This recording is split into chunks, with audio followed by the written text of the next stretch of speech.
Welcome, welcome, welcome to another incredible Growth Seekers Leadership Mastermind where we talk all things leadership. I was just thinking about this, how long this has been going on, and I think that now I could officially say I've lost track. We've really interesting is that we talk all things leadership, and yet um, I think leadership is that's like that ultimate grapefruit. No matter how much you squeeze it, there's always more juice coming out, right? And so today, what we actually wanted to table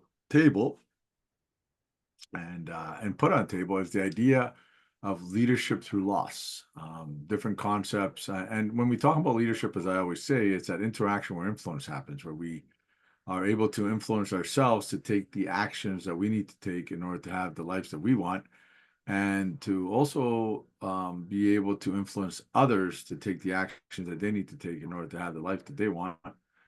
Um, but what's really interesting is that there's a couple of things that happens, right? Is that number one, leadership.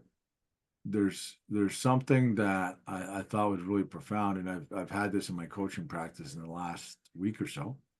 I've had a friend of mine who actually lost a physical friend and business, basically work partner. He's a general contractor, and he lost a plumber friend of his to a heart attack. He talked to him on Saturday, and then on Monday, his daughter called him up and said, Dad's no longer here. He passed away on Saturday, no longer there." Also had another young hockey player who his dog found out they have inoperable tumors, and it's not a matter if, it's a matter of when the dog goes. And this dog was 12 years old. He's 16, so he's known this pet for his whole life because his conscious life. And so loss has been on my mind, but I've also know that when it comes to leadership, it's really interesting because being able to influence ourselves to take the actions we need to take, it's hard when we're experiencing loss because from an energetic perspective, we have energy drops where we feel like we're at the effect of life. Life is happening to us that sometimes when we go through loss, we lose the sense of purpose.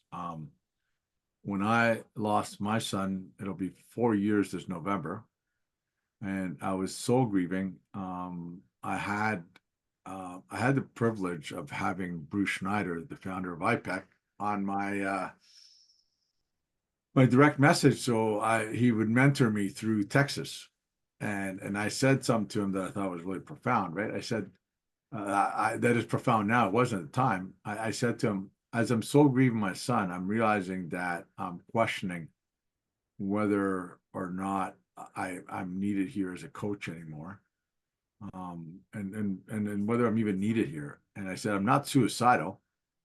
I just I guess what I was trying to convey that didn't I didn't feel a connection to my purpose because for 20 years, me and my wife took care of this young boy.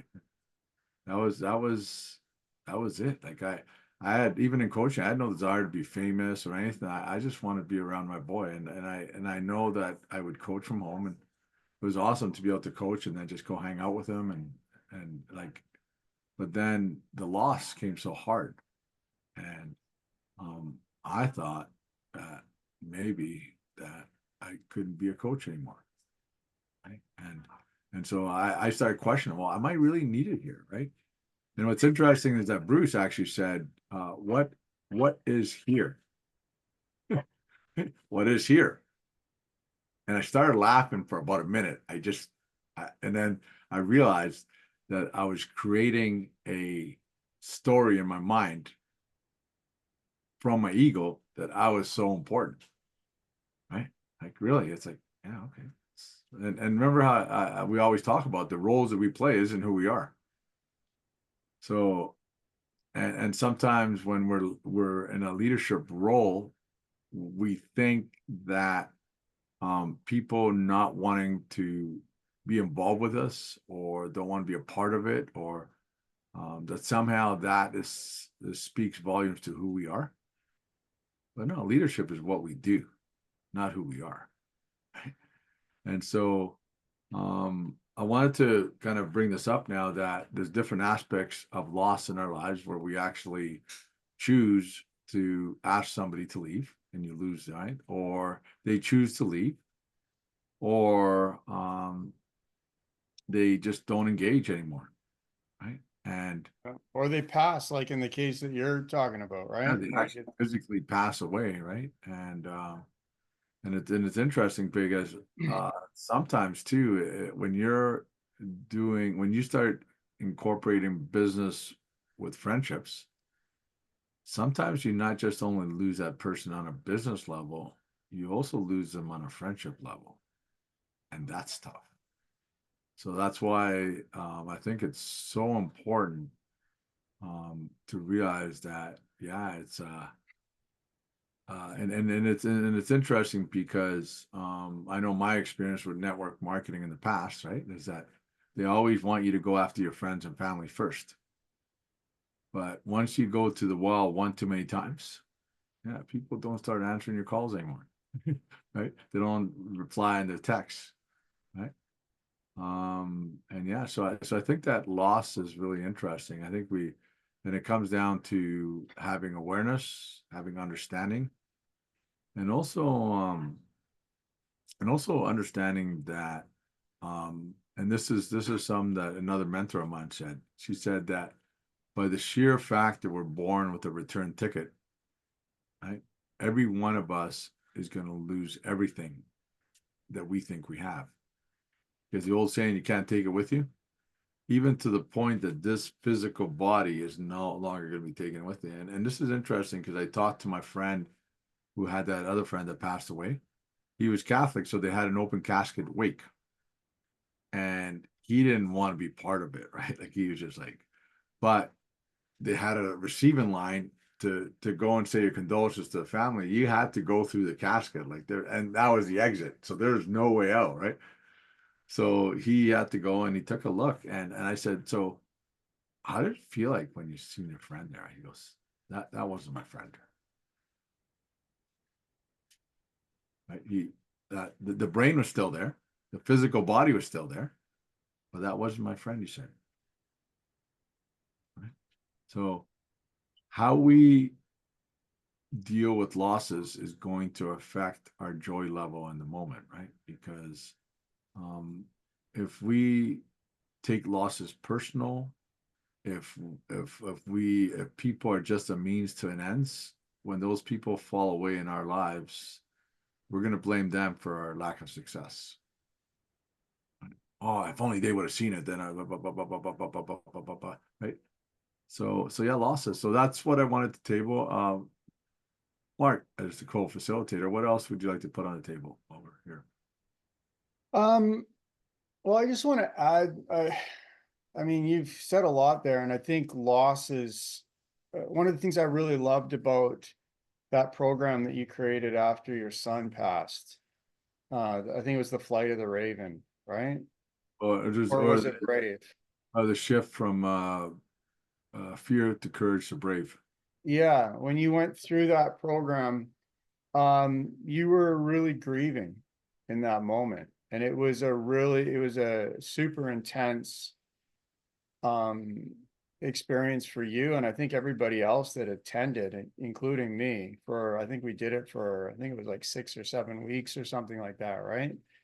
And I just remember really being inspired by how you leaned in to the grief and the loss, and you did it with courage and intention as well. Like you didn't run from the feeling, right? You didn't, that was a really powerful loss for you, right? And you didn't run from it.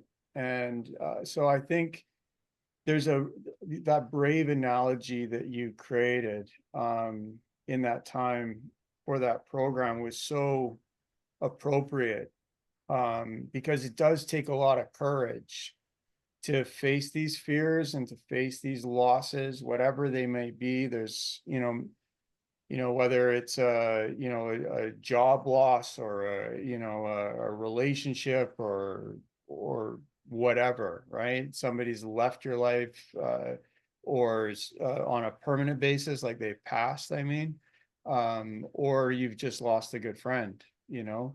But either which way, I think it takes a lot of courage to lean into that and to really feel those feelings fully. And and I think that's a really appropriate action to take when you're grieving like that, because, or when you experience loss, like pause and like don't skip over it, don't, run from it, don't hide from it, like face it, stare it down, fully feel it.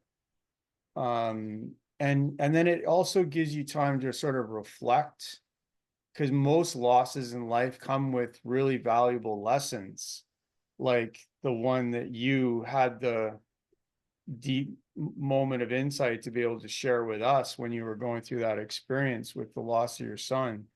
So yeah, I think it's just I just wanted to add in the last piece that sort of Ray mentioned earlier, which was accountability, right? And we went through that process together, and you were the one leading the charge, even though you and Ray were the grieving the most in that moment, right? But you held us accountable to facing down those feelings and those emotions, and I just I really appreciated it and respected it. And I think it's, like you're a fantastic coach in so many ways, on so many different topics. And, so I really appreciate that. And even more so, I appreciate that jacket and glasses, because you're rocking it today, buddy. Well, well, I appreciate the compliment. I think the one thing that's really important to understand too is that I, if I had not done that course in that summer, it would not have happened. I knew that. Yeah, Uh, it was like just this uh, unique moment in time. And the other thing also I realized was that I had to prepare for that. Like for many of you who have not heard my story, was that I actually went through a ceremony with the intention of feeling the grief, even while my son was still alive. And it was, I won't get into it all fully right now, but it actually, in the ceremony, he showed up and reminded me that he needed to go so I could be strong. And I think that preparation is a huge part, right? And also even in whatever we're doing, it's just that a lot of the times I think that we all know we're going to lose somebody in our lives at some point. It's not a matter if, it's a matter of when. But every time it happens, it's like a gut punch, for us men, it's like a kick in the sack, right? It's like it's hard, right? It just It hurts. and it hurts, and I think that the more you become a hard-centered person in whatever role you're in, losses are going to hurt, right? Because um, I think that I've also teach and understand that we've never really truly been taught to effectively grieve those things in our lives that we consider losses. And what's really important in this statement is what we consider as a loss. Hmm. The whole observer effect in quantum physics, right? Hmm. We see losses. We if we go looking for losses, we'll feel losses. If we go looking for the lessons, we see the lessons, right? So that's Can I when can we I have. share some? Do you mind if I interject there? And I think it's worthwhile, because if you don't mind allowing me to share the screen, because a lot of people here on the call know the energetic self-perception chart, but for the recording purposes, I think it's really, really relevant here, because uh you just have to make me a co-host, I think. There we go. Um can you see the chart okay? Yeah, because you've one of the things that I really appreciate. Oh, sorry, I'm just all over the place here. My apologies. is it's really, really easy when we're grieving, especially, and we're experiencing loss, to go down into victim apathy, lethargy, or conflict and anger, and start, blaming other people. He said, she said, my teammate did so and so, right? And it's really easy to go into blame mode, right? But one of the things that I really appreciated about that Brave course, and maybe you want to mention that in a moment, but it sort of really starts at that self-mastery journey of like taking responsibility, forgiving and cooperating, and then being concerned, compassionate, and service oriented. And then that last one, reconciling, find peace and accepting the situation, and climbing those steps on the ladder, right, is not easy when you're down here in apathy and anger, right? Like it to get up to acceptance of, I've just experienced a really significant loss, right, in my life, like something that I didn't want to happen. Like you talked about that friend that lost his business partner, the plumber, like that's a friggin' big deal, when you lose um not only a partner but a friend, or that young boy you're talking about, and he lost his dog. I mean, for me personally, I've lost a lot in my life, and but I've lost both of my parents, and and yeah, it was really, really intense. Like and acceptance is getting to that place of acceptance, and let alone getting up to joy and wisdom, and seeing, like, especially with a loss of a parent, like how do you bring joy into that equation? How do you get into a non-judgmental passion, absolute passion and creative state again, so that you can like move on in your life, and I just think that that's a big deal. I don't know if you want me to put the graph back up there or not, but I'm good. I think the one thing that also happens is realizing that whenever we experience loss, we go into self-protection. We take, it's really easy for us to take things personal. It's also, it really exposes our attachment to outcomes. Because the perception that we're not going to get an outcome has enough to send us down into that where we feel at the effect of life, or we're angry or frustrated with ourselves and other people.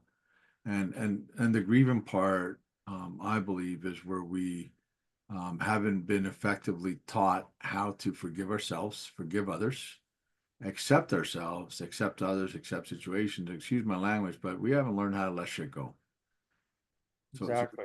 carry a lot of shit. And I know that when I do assessments, I can tell people that carry a lot of stuff, because in their assessment, I could see how much percentage of catabolic energy they're carrying, even when they're not under stress.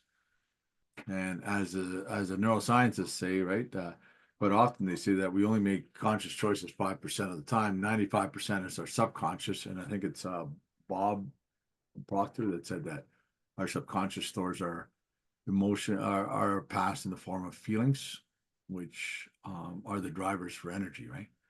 And Yeah. so what I've realized is that if we don't let stuff go, we're going to carry that stuff in catabolic energy. That's why that past feels so heavy. And that's why when we experience loss, why it's all of a sudden we're into that fight, flight, or freeze, right? We're feeling like we're in that survival mode, and we lose a sense of security. One of the things they've discovered is that um, human beings are more scared of uncertainty than they are of physical pain. And what's really interesting is that when we have losses, we don't really know how to deal with them. And quite often when I deal with people, I found a method where this doctor came up with this way of helping people process emotions. We go through mad, glad, sad, and afraid. And I know that when we have a loss, we go through mad, glad, sad, and afraid. Like we go through all the energy levels. And if you look at those four emotions, right, three of them are actually catabolic. The glad is the one that's only anabolic. Right? So we're more likely to have or focus on the catabolic energy, right? Um, Mhm.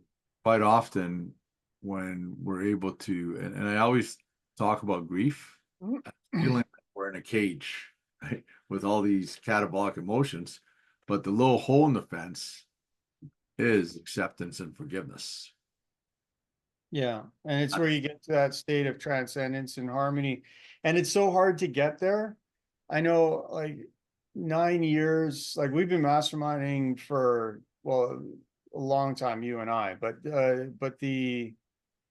in NG we've been doing it for it's like 7 now, I think, and all throughout that entire time, I mean, it's been highs and lows and ups and downs and just roller coasters of all sorts of different new relationships and losses as well. And um,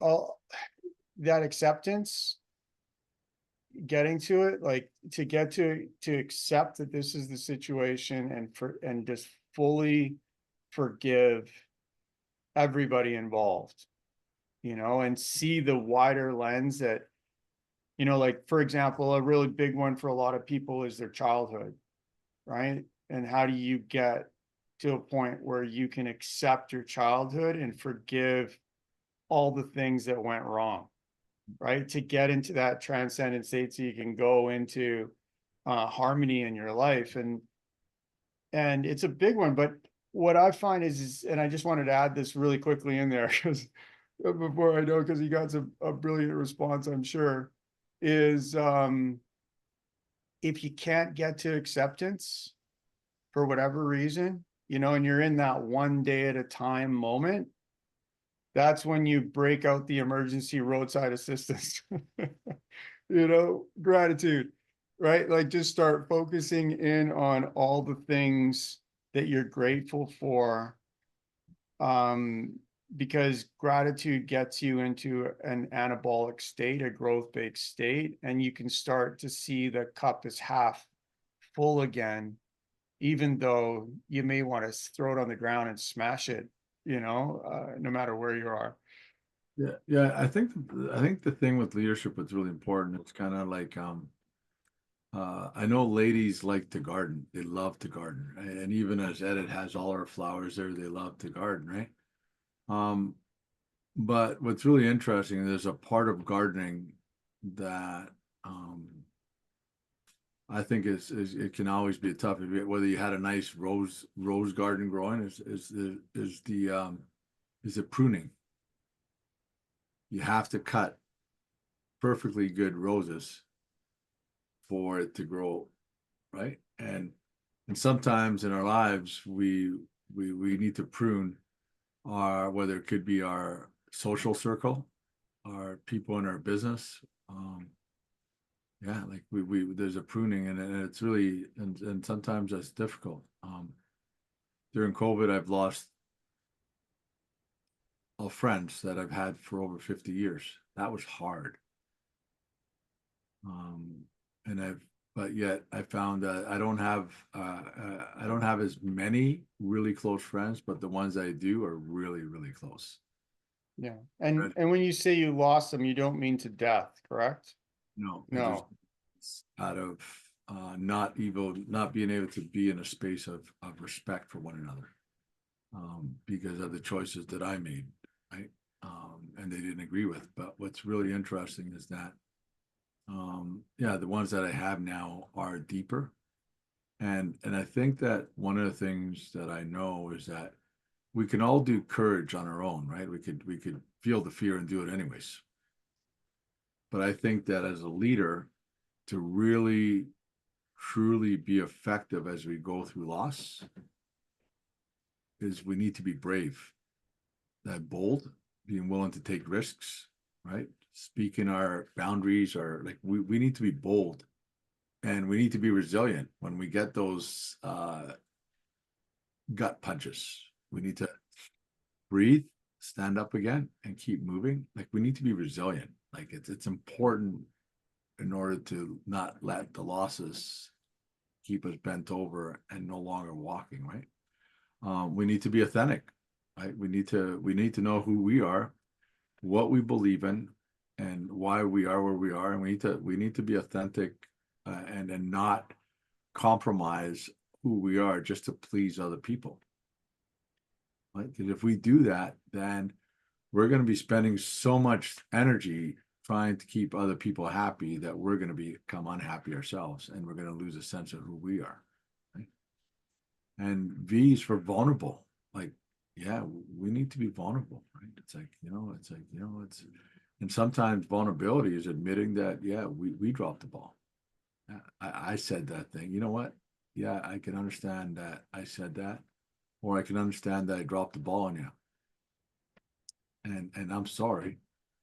But if you need to go because I did that, um, I'm sorry that I was the cause of that. And yeah, it's like you ever hear that song by I forget who it is, the guy from the Eagles.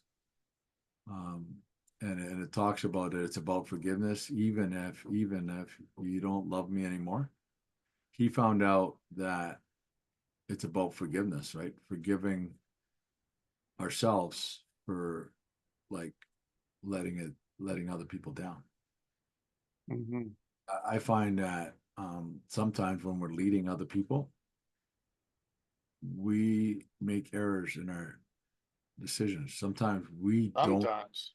we don't show up the way we need for other people. Sometimes we um, violate the platinum rule. What we think they want to need is not what they want to need. So we go trying to force a square peg into a round hole, and that doesn't feel good for people. I know that my greatest words that I do every Sunday had became a result of that. There was a time in my life where I felt like I had to force everyone to want to be a believer. And in doing so, I really feel like I morally wounded some people sometimes. I tried my best not to. And for the most part, I wasn't. But there's times where, yeah, my language wasn't very loving, and people's language towards me wasn't very loving, right? And then the last thing on brave, because we have bold, we have resilient, we have authentic, we have vulnerable, and then we have the big E, the engaged, right? We need to stay engaged, right? The 7 levels of consciousness are 7 levels of consciousness, awareness, engagement, right? And confidence. We we need to have a vision or dream that's so powerful that we will not allow other people's actions, presence, or views of who we think we are to stop us from continuing on with what we feel is our reason for being here, right? And one of the things I've discovered is that we don't do brave on our own. We do it with others. That's why I often talk about the success posse, right? We need others that will accept us with warts and all, that will forgive us, that will be able to hold space when we're vulnerable and not feel like they have to give us unsolicited advice or rescue us, right? Like we need to create a community of um, empathetic, compassionate people who are on the same path as we are, right? That's why we don't attract what we want. This idea that, like the whole idea that I've learned about leadership is that it's not as personal as we think it is, right? Like people come into any kind of situation based on their filters, their values, what they want, and all their wants and needs and all that, right? So it's not really personal, but we are responsible for more than we think we are. How we show up affects our life experience and also other people's experience of us. Oh yeah. And so I think that dealing with loss I know when I lost my son, man, I was taking a lot of things personal. I also found that loss has a really unique way of burning off anything that's superficial. Exactly. If if if something like a misinterpretation or a disconnect is enough to have someone not engage with you, then the question is how deep was that relationship to begin with? If they no longer want to be your friend because a business thing has gone awry, right? How deep was the relationship? Right? Yeah.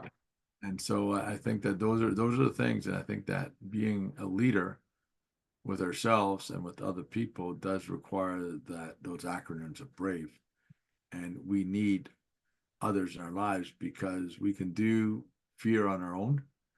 We can even do courage on our own, right? You can feel the fear and do it anyways, right? But brave is where we really are powerful together, right? And that's what I believe is the importance of having that success posse around us. Yeah, it's really interesting. You know, like especially like when you're talking about these really challenging relationships, right? I think we've all had them, right? Where they really push the envelope in terms of what we're capable of. I know I've had a lot of those in my family, you know, and and not so much everywhere else, but it's primarily been really close family, right? Where there's a misalignment, right? And I really, really do appreciate your perspective because I was actually earlier today listening to this wonderful video about interdependent relationships, and it basically said like one of the first points that came up was the point you always make, right? Which is prioritizing connection over being right and right fighting, you know, and I I think that that is um super important. And if you can't do that, right? Like if that one piece is missing or any of the sort of core fundamentals of respecting one another in a relationship, right? You really have to ask that question, you know, and it's a deep one and profound one. Like, how is it that this can proceed in a way that's going to be beneficial to everybody involved, right? And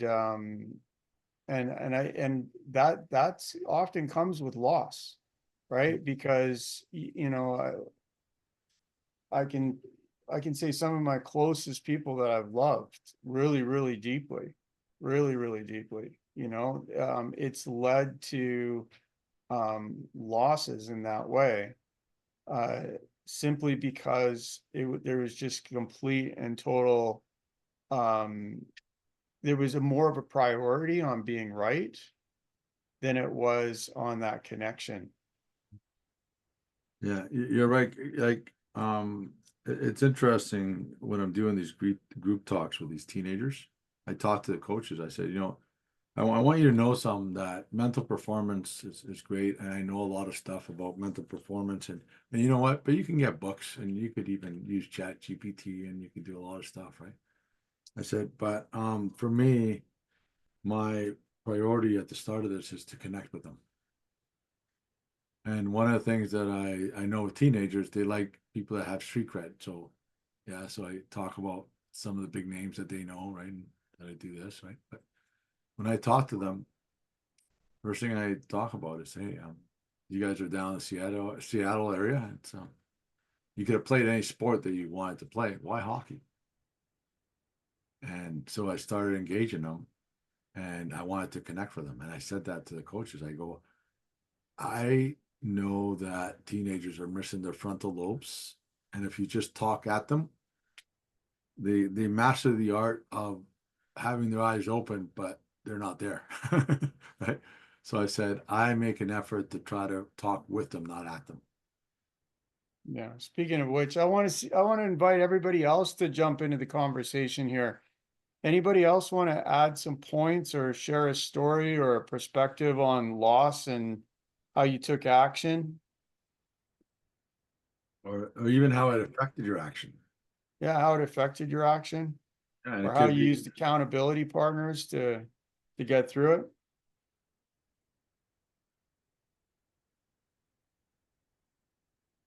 If not, you could think about it. Yeah, we can just leave it out there then. Anybody wants to engage, just raise your hand.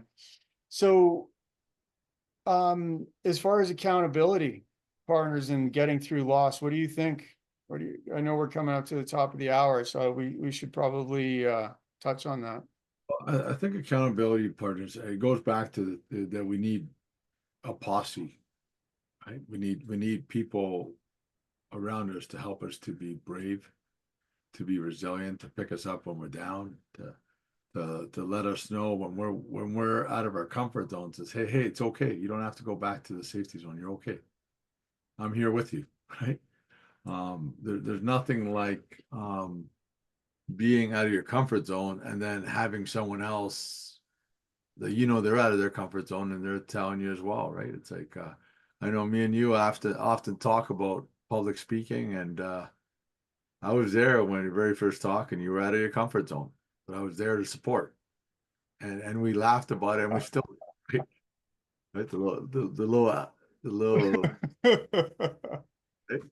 And so yeah, so I think that accountability partners. Now the other thing that's also really interesting as well is that um, I think that knowing, first of all, what you need is important, because I have a VA, a virtual assistant, and I've asked her to hold me accountable on things. And last week she was sending me an email every day for like 3 days in a row.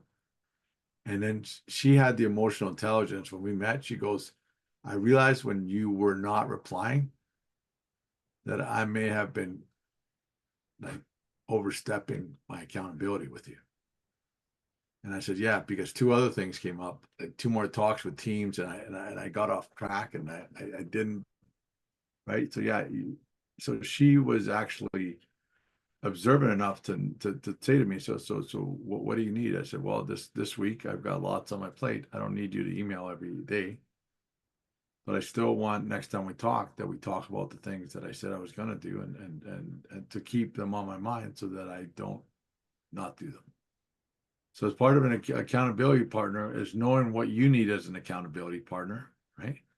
Because if you don't express your boundaries or your needs, then somebody's going to hold you accountable the way that they want to be held accountable. It's kind of like the whole love languages, right? People love others based on how they experience love. People hold accountable to other people the way that they want to be held accountable, right?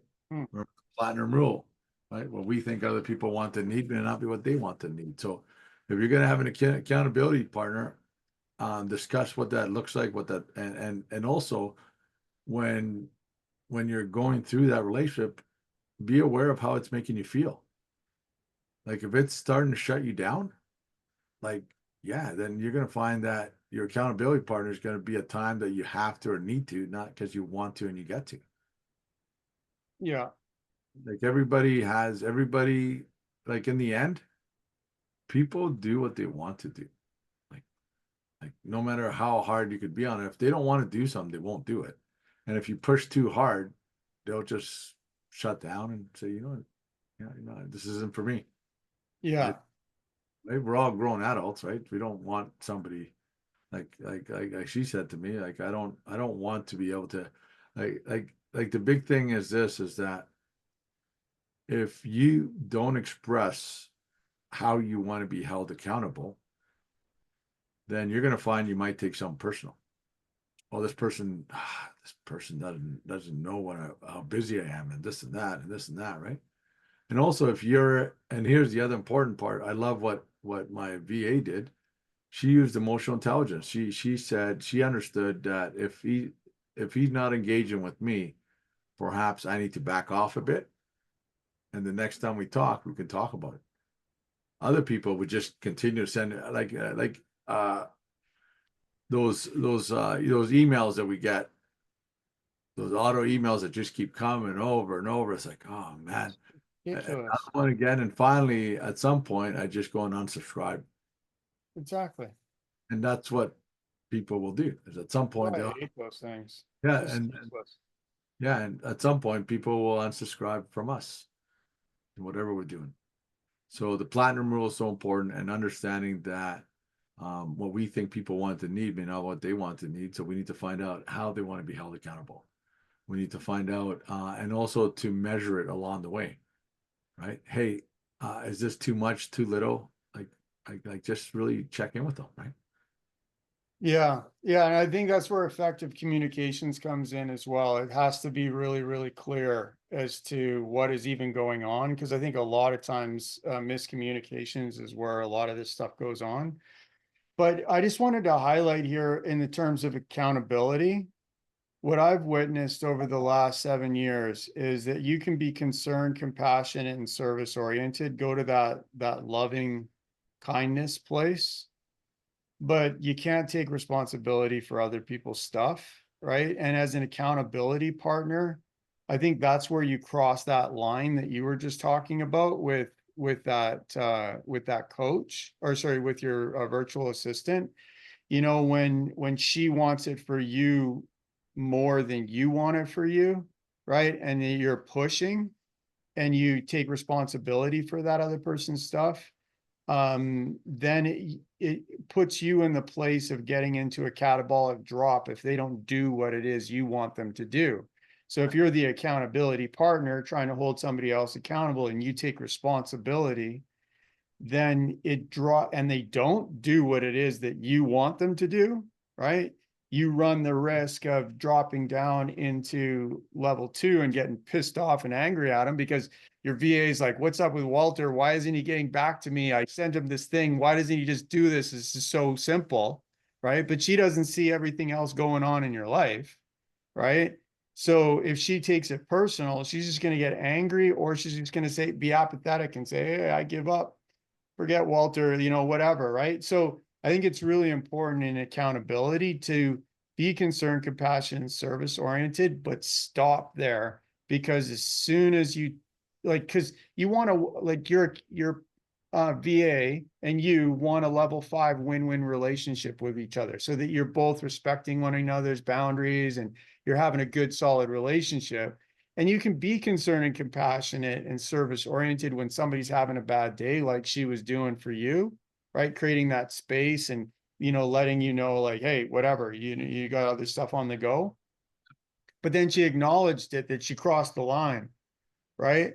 And I think that's just really important to recognize, because I know what I witness a lot of times, Walter, is when people are coming up from level 1 and level 2, and they get into taking responsibility and they start to forgive and they start to cooperate, they get really excited and really enthusiastic and because they get to concern, compassion, and service oriented, and their heart lights up Yep. and they just want to like love on everybody. And then they go into rescue mode and try to like pull everybody up out of level 1 and 2. And before they've ever had a level 5 relationship. And then that's when they crash and burn, because they've never had the perspective of that win-win relationship and realizing you can't go below level 4. And if you do go below level 4 and you try to take responsibility for other people's stuff, you're going to crash and burn, not sometimes, but like 100% of the time. And it's like getting over that people pleasing was, as you know, because we've talked about it, a huge lesson for me. And whether you call that codependency, whatever, right? It's sort of the way relationships were modeled. Um, staying in that win-win energy and being concerned and compassionate, but not taking responsibility. It's so hard. But anyways. Yeah, I think the last point I want to make here before we go is this: is that we can't want something for someone else more than they want it for themselves. And I think that that's also comes up to to why we now sometimes have energy drops and we disengage, is because when we have for expectations for other people that they don't have for themselves or agree to have for themselves, we set ourselves up for disappointment. Right? So even if we're in a meeting or in a situation and we actually lay out the expectations, right? But we've never had the opportunity to talk to that person and say, are these expectations something that you would like to have? Like, is this an expectation that you think you can fulfill on? We, if we don't take that extra step, they may have just kind of said, "Oh yeah, well, yeah, that's what he expects," and but you know what? And then all of a sudden, their lives get busy, and if you have an expectation that they're going to be there every single week, because that's what you've laid out to the group, and they're not coming every single week, then we're setting ourselves up for disappointment because you haven't actually talked about that, right? And if they have set that expectation for themselves, then there's an opportunity for you to be compassionate. Hey, I know that that was an expectation you have yourself. How can I help you to meet your expectation? Right? Rather than you're not meeting my expectations inside and take it personal, and then we drop, and then we just kind of will write people off. Oh, they're not serious, right? Or they're right. And so yeah, so I think that there's a lot to that. But it is 5 after, and I thank everybody for the time. We try to be respectful of people's time. Is there any final points that anybody here? Um, you know what? I've been doing this a little while. I was wondering if we could just go around and see if people could tell one takeaway that they had, because I know me and Mark talked about a lot of things, and it unfortunately became the Marc, Santos, and Walt Aguilar show. But I wanted to see if Renata, I know this is your first time, was there anything you took away from what we discussed today? And I think the most important thing was what you said last, Which was? that we can't want something for somebody more than they do. Yeah. And I know I fall into that trap a lot during my life. I'm like helper syndrome, you know. So I Wow. have that a lot, and I still catch myself doing that, you know. Like if somebody falls into depression and they can't find out, I can't help them. I can't help them to, you know, if they don't want to come out, no, there's nothing I can do, no matter how much that hurts. Thank you. Edit, if you can talk.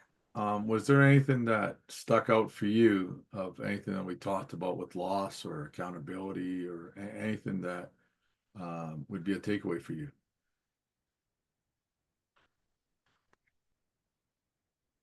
And if you're trying to speak, you're on mute. So we're not. And if you're on the phone and not thing, that's okay as well. We're just trying to. I think she said she could just listen in today. Okay, no worries. Okay. How And about you, Ray? Ray, what do you got? What stuck out for you? Hello, everybody. Hi, Ray. Did anything stick out for you today? I was just listening in. Okay. So it was a Okay. nice feel good listening in today. So that's awesome. So Mark, do you have any final words before we say goodbye? Um, I'm just really, really grateful for the fact that we all get together every week here and have these conversations. And I really appreciate this topic.